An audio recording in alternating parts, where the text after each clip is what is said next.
Welcome to Just Keep Talking, the show where we don't promise to be entertaining, but we will keep talking. This week, I'm your host, Mark. And I'm not. That would be Kyle. Welcome to the show. We've got a wonderful show today. Yes, we do indeed. We just watched it from the future. It's amazing. You're going to love it. We promise you only slightly be disappointed. Slightly, I think. Sure we can keep that promise? I'm not sure if we can keep that promise.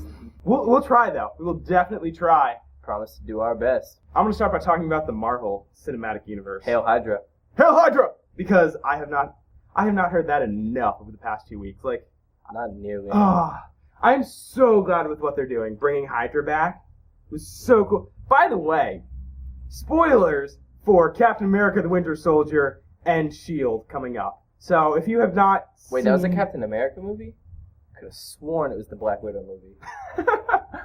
You just love stealing my jokes. I do. In all seriousness, this is what I imagine happened. The people who wanted to write this movie, they were like, let's make a Black Widow movie. I think a Black Widow movie would be amazing. They pitched it to the execs at Marvel and Disney and whatever, and the execs were just like, no, this isn't our princess franchise. This is our superhero franchise. Girls don't watch superhero movies. We can't have a superhero movie with a girl lead. No one will watch that. And they said, that's stupid. You're stupid. Fine, we'll do a Captain America movie. And then they decided to make Black Widow the main character anyway. That's Disney logic for you. Going against all logic. And I like the relations between the movie and the TV show. Because it kind of gives you a reason. It gives you a reason to watch the show. Yeah. I've been following the show because I just really like TV. So I've been following Agents of S.H.I.E.L.D. since it started and watching it each week. And I've been kind of, I started, it was okay. And then I'm like, it's got into, it's like CSI Marvel Universe. Like, it's not the, cool, weird stuff that we're used to. It's just like another crime procedural set in the Marvel Universe. Then all of a sudden, bam! Which, and then, like last week, they're like, intrigue stuff. And they had stuff going. And then they had Winter Soldier. And they set it up nice. They did a very nice thing with, what they did was they had Agent Sitwell, who has been he's been a character in the Marvel Cinematic Universe for a while. He was in a one-shot after The Incredible Hulk and Iron Man 2. Right. They did a thing with him, and he's been kind of a recurring character, he's been in a couple of S.H.I.E.L.D. episodes. And what they did last week, the episode before Winter Soldier, is they set him up during the episode. He was supposed to be on a mission, and he had to leave, and they said, he had to go to this ship to do a thing there, and that's why he had to leave. And then in the Winter Soldier, the kind of opening action sequence was on that ship where they were rescuing him. So that really nicely gave us a time frame of when these events were happening. Right. And then the way they tied it in with the new episode after the Winter Soldier was really interesting because, Captain America, it gave us kind of the big overarching picture of what happened to S.H.I.E.L.D., why S.H.I.E.L.D. went down, why Hydra is choosing now to come out of the shadows, and then Agents of S.H.I.E.L.D. is showing how this actually affects all the individual agents. Right, and they did a great job of that. One thing with the movie, too, is it's making it, they did a good enough job where fans of the show are getting into, they watch the movie and they're like, this is amazing, and people who've not watched the show will watch the movie and it's like, man, this is a great movie, and then they hear people talking about the show and it intrigues them. It was a great marketing idea. Yeah, which is what Marvel's been trying to do from the beginning. Right. With the whole cinematic universe, because that's how comic books used to work, which is they had all these individual stuff for all the characters, and then they would bring the characters together and bring them apart and do crossovers. So if you were following this one character, you would get into another character because they had a crossover. Well, and I find that interesting too, because I was recently reading about the DC universe, and I've heard people telling me all the time, DC's gonna start doing the same thing.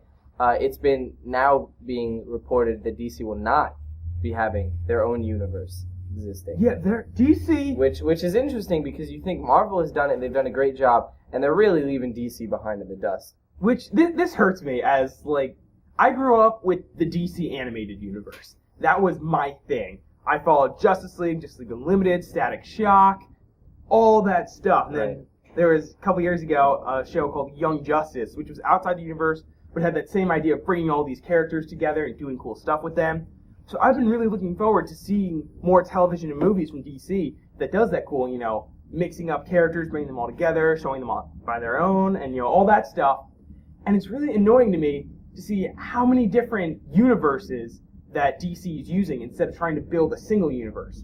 Because we've got the movies. I mean, we just finished the Dark Knight movies, which they're not going anywhere with those.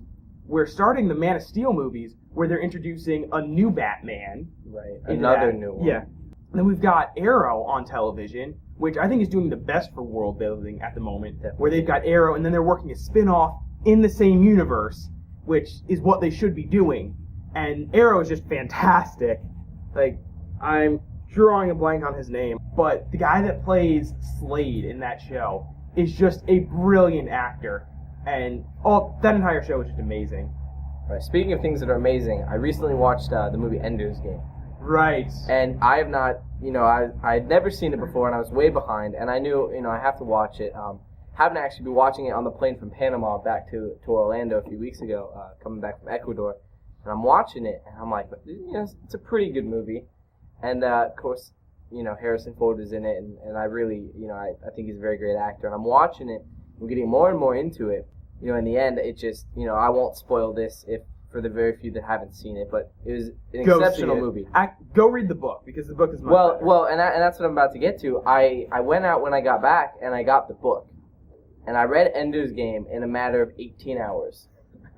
And I knew, I need to read another book. So I went to the local library, and the only one, they had Xenocide, and they had Ender's Shadow, which right. is, for those of you who don't know, is the companion novel. It's about Bean, who's another character. And I read that in, it only took me about 2 days, and it was just phenomenal. And the writing from Orson Scott Card was just incredible. Yeah, I really love his stuff. But to then, I've now read Speaker for the Dead, which it is totally different than Ender's Game. The concept isn't little kids fighting to save the universe. It's now him trying to make reparations for what he's done. And I just really thought the way he tied it together, you talk about, we look at Marvel and DC with their universes. We look at this, and he's taken one universe in a span of 3,000 years, and he's got stuff going on. And I've really enjoyed that series, and I'm reading Xenocide currently. Probably be done by the time you watch this podcast. But very great books. Yeah, I really love that universe. Yeah, I read Ender's Game a couple years ago. I had to read it for school, and I just loved it. I didn't go to Ender's Shadow. I've not read that one yet. I have read Speaker for the Dead and Xenocide though, and I love them. I know a lot of people, I'm going to get so much hate for this, but I love those. Speaker for the Dead and Xenocide, I like more than Ender's Game. I did too. I know a lot of people are like, Ender's Game is amazing, the sequels are terrible, but I love the sequels, because Ender's Game, it was cool for me, kind of like, a story about, kids doing army stuff, and I like the story of camaraderie, and how they came together, because they were all growing up in these same situations. Right. And just having to go through this terrible, difficult situation, and going through all that. But I really like seeing how he moved from that, where he was like, here's the story. Instead of doing another action book, that wouldn't make sense for any of the characters. None of them want more action. They would not be going off and fighting another war for any reason, really. These guys, they want to get away from that. And I really liked how he looked at, the effects that the events of the book had on them, and ran with that. Right. And introducing more characters, that was really. And it was really focused really on the relationships of characters. I thought he did a great job with that. Yeah. Now you were telling me earlier, you were telling me you had a story you wanted to tell me. Okay, so I was driving home the other night. I was on Narcoossee, which, for those of you who don't live near us, it's a 45-mile-an-hour road. I was driving home. I was low on gas. I was trying to really not use my brakes at all ever as I was driving home. And so I was going I was in the left lane, far left lane, and I was going maybe 55-ish. So, above the speed limit. So, enough that no one should really feel the need that I was going so slow they needed to pass me on my right. This guy, he comes up right behind me, riding my bumper. And I was like, what's up with this guy? He goes, passes me on my right, zooms ahead of me, and I'm just like, that guy was a total jerk. So I get into the right lane because I'm like, well, I guess if I'm going that slow, people need to pass me on the right. I should be in the right lane. Right. So I continue going, like 55-ish, and driving down tonight. I see headlights turn on from behind me and speed across me in the left lane. I'm like, where did that even come from? Because there was no one behind me. They pull up right behind the guy that was that just speeded past me earlier, passed me on the right, turned on their cop lights, pull him over. It was the most satisfying event of my driving life ever. That is a very sad existence you have lived then. You have not enjoyed the high-speed car chases. Oh, it was just so satisfying watching them get pulled over. Yeah, it's definitely nice. Cause like I was just like, man, I was so pissed off at them. You know, they were just doing terrible things, and then seeing them get pulled over was so satisfying. Right. Yeah, it's definitely nice to not get in trouble for things. Yeah, and so I still watch bad things happen to other people. Was speeding a little. Right. So I don't think he would have pulled me over for how fast I was going, but he could have and given me a ticket for that. But because that guy was there, you know, he was more concerned with the guy who was going like 70 than the guy who was going 55. So I am so glad that guy was there, possibly getting me out of that ticket. Yeah, it's definitely very fortunate. One of the things I'm looking forward to coming up is Shadow of Mordor. Yeah, you were telling me about that. Yeah, we've talked about this a lot. I have the PlayStation 4, and I'm in love with all the free games I get to download. It's Warframe is excellent. I can't wait to one day have a computer that can run something better than Windows 95, because then I'll be able to actually play things. But Warframe on the PlayStation is definitely a very great game, and I advise going to get it. Not sure if it's still free for download. Even if it's not, still go get it, honestly. It's very great. But Shadow of Mordor is interesting because it takes something I'm a huge fan of in Lord of the Rings, and I am probably the biggest Lord of the Rings nerd you will ever meet. And then it takes Assassin's Creed, which is one of my favorite series of games, and it puts them together, and I find it very interesting. For those of you who don't know, your character is a soldier. This is right before the events in the Fellowship of the Ring, right after the Hobbit. It's kind of in between. And this is when Gondor is they're in possession of Mordor, and your guy is a part of the garrison guarding the Black Gate. And when Sauron and his forces come back, they take over Mordor, and your character dies, but is taken over by a wraith spirit. The wraiths are the kings, the former kings who were corrupted by the rings, also known as the Black Riders. If you've seen the movies, they're the ones, the Nazgul, and riding the fell beasts, and very creepy people. But your body is taken over by the spirit, and now I know most people probably think, okay, this is another one of those just weird out there games. The spirit and entering this. You think that's out there? Wait till I get into. I'm playing this game totally different than this. It's a web game called Cookie Clicker. That is out there. True, but the spirit world you go into is the same as Eagle Vision, basically from Assassin's Creed. Ironically, and well, not really ironically, it's because the developer from Assassin's Creed jumped ship and did his own thing. There will probably be a lawsuit down the road for stealing ideas, but you know, it's the world of gaming. But there's a whole new system called the Nemesis system, where as you play, your enemies develop, and they have stories. So it's not just fighting random enemies that you find. You're fighting people who have a reason to be fighting you. That seems really cool. Like one of my favorite games of all time is a game called Alpha Protocol. Yeah. Which isn't quite as advanced on that level. It's like this espionage RPG game where you go and you're performing missions. You're this rogue agent that's trying to prevent World War III, and really interesting stuff. But one of the best parts of that is different characters have different opinions towards you depending on the actions that you do. Right. And so that was just my favorite part of that, having like characters.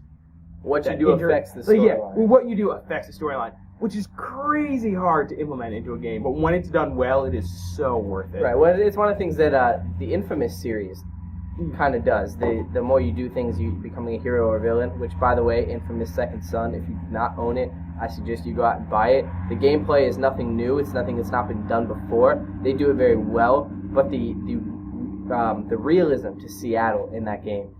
Right. I've never been to Seattle, so I can't say that it's 100% correct, but I felt like I was in Seattle and I got to blow things up, and which I probably shouldn't say that I enjoyed blowing up a U.S. city, but it was very fun. Especially considering we're putting this on the internet. It's a very fun game. It's very great, very well developed. The NSA is probably already listening to us just through my camera already. Like, this guy talking about blowing up Seattle. I think we might have a problem here. It is definitely a great game if you're familiar with the series. And if you play Xbox, well, you suck. And you're missing out on a lot of great things. Okay.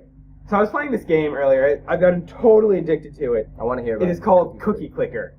It is in the idling school of games. So basically, the basic gameplay is you start and there's a cookie, and you click it. And every time you click it, you get a cookie added to your bank of cookies. And then you use that bank of cookies to buy to buy stuff to automatically click the cookie every few seconds. And you just keep getting more and more stuff. So that eventually, it doesn't matter how much you're clicking the cookie, it's just automatically clicking itself. Well, you were in there at like 1 trillion something when I looked at it. Yeah, it was, I'm up to like a couple trillion. And it is just so cool. I've played a couple games like this, but none of them as thematically good as this. Right. Because it has kind of like a story you're going through, which is totally insane. Because you start by, you start with like the clickers and all kind of meta stuff. But then you get grandmas to bake cookies for you. And then you get factories to mass produce your cookies. And eventually you're sending spaceships to the planet of cookies to bring cookies back. I'm up to the highest level of thing is you get a prism to convert light into cookies. And it is just, I got that. That was the highest level thing. I'm like, oh, I'm pretty much done now. And then they just started adding new gameplay elements to it. And it is just so unbelievably amazing. I'm right now working on a video for my vlog next week, which is going to be about why I love this game. I'm just hoping they make something that really can convert light into cookies. I would be very happy with that. And yeah, they have at the top, they have this this news scroller thing, kind of like on like television. Right. You know, when you have like the news at the bottom. And they had that, just putting up wacky headlines about how your cookies are affecting the world. Oh man, I'm definitely gonna have to go home and waste hours playing that. But yeah, like I did with 2048. The thing that I love about this game is it makes you enjoy waiting, which is so weird. Because when you play a game, you don't usually enjoy waiting, but this game does it. Like, so this is the kind of game where, like, if you gotta poop, you can just start the game, then go, and you're good. And it makes me feel productive. Is what I love about it. Because there's games like Candy Crush where you get so far and then it makes you wait, and that is just the most frustrating thing ever. Because I don't want to wait to play this game. This is totally different. Because it encouraged me, you play it, I played it for like an hour maybe to get it started, and then I left it alone for a while. I did schoolwork, I drove somewhere, I came back, and I had a bunch of cookies left. So it's kind of like playing the game, I lost the game. Where the more you don't think about it, the better you're doing, and think about it, you lose the game. Except it actually rewards you for thinking about it, but the longer you wait to think about it, the more you're rewarded. Right. So if you wait an hour to go back and check, you got an hour's worth of cookies there. But if you wait 3 days and you're like, oh, I haven't played that, I left that running and I haven't looked at it, you've got 3 days worth of cookies. So it is so much fun. I think the only reason I won't be able to play that is because it's not real cookies. And it might get my hopes up. It's like computers when it's talking about enabling cookies. Like, of course I want to enable cookies. I'm hungry. But there's no real cookies. So that's one of the unfortunate things going on there. I definitely check that out. Well, that's all we got for this week. Tune in every Sunday afternoon to watch Just Keep Talking.